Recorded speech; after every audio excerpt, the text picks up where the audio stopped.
खबर शामिल करते हैं कोटली आज़ाद कश्मीर से। बल्दिया कोटली इन एक्शन, गवालों के खिलाफ ऑपरेशन।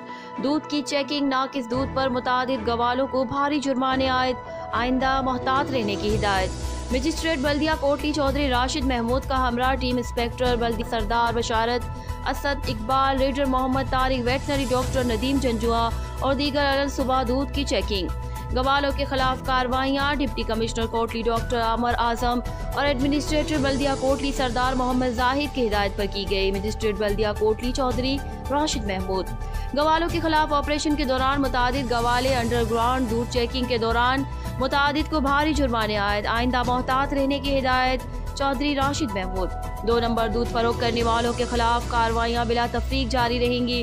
मजिस्ट्रेट बल्दिया Kotli Chaudhry Rashid Mahmood. Report Malik Najed, fast news, Kotli Azad Kashmir.